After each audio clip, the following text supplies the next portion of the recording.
Good morning আর এর family. তো আজকে 30 ডেজ চ্যালেঞ্জের ডে 4। তো তোমরা সবাই কেমন আছো? আর আজকে আমি আবার সকাল সকাল উঠেছি। সকালে আমাকে উঠতেই হয় ছেলের জন্য।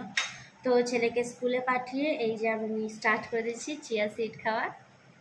আজকে এটাতে লেমন অ্যান্ড হানি মিক্স করেছি, দেখি টেস্টটা কেমন লাগে। নাও স্টার্ট।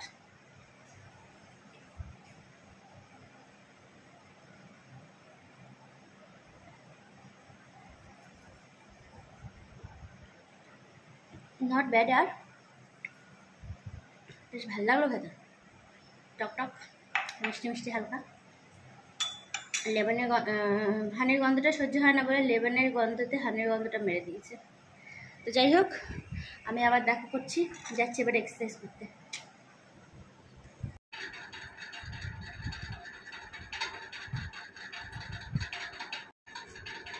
তো আজকে ওয়ার্ম আপ আর সূর্য নমস্কার দিয়ে স্টার্ট করবো, দেখি কত সূর্য নমস্কার করতে পারি।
কী অবস্থা হয়েছে ওখানে, পুরো ভিজে গেছে।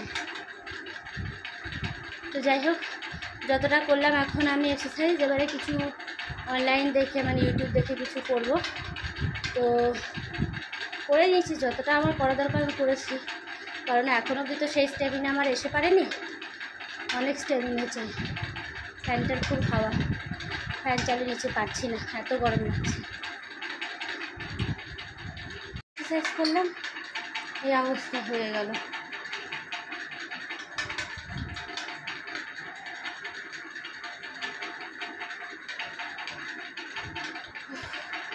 স্নান পুরো কমপ্লিট, আর আমার জামা কাপড় সব কাচা হয়ে গেছে।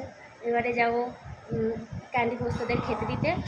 আর আমিও দেখি নিজের জন্য কি ব্রেকফাস্ট বানাই, কারণ আর রুটি খাবো না, এবার রুটি খাই। আর যথেষ্ট বাচ্চা শোয়ার প্রচণ্ড গরম, এত গরমে যে কী করবো বুঝে উঠতে পারছি না। ঠিক আছে, দেখি কী করি, কী খাই, কী বানাই। তো আজকে ব্রেকফাস্ট হলো সয়াবিন ভাজা আর একটা পরোটা। ভাজা মানে জাস্ট এটাকে বয়েলড করে একটুখানি ছিটা তেলে জাস্ট একটু সটে করে নিয়েছি লঙ্কা তেল দিয়ে, ব্যাস, জাস্ট, আর কিছু না। রোজ তো একই টাইপের ব্রেকফাস্ট করা যায় না, এর জন্য মাঝে মাঝে চেঞ্জ করে করে খেতে হয়। এটা খুব ইয়াম্মি খেতে।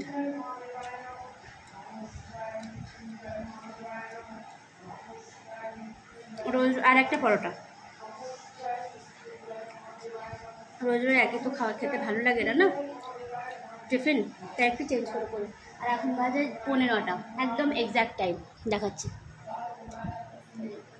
9:15। তো ঠিক আছে গাইজ, আমি ব্রেকফাস্টটা সেরে নিই, তারপরে আবার দেখা করছি।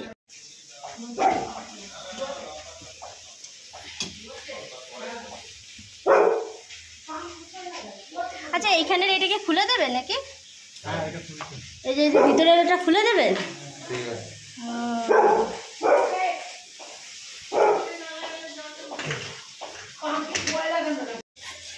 পাইপটা রোজ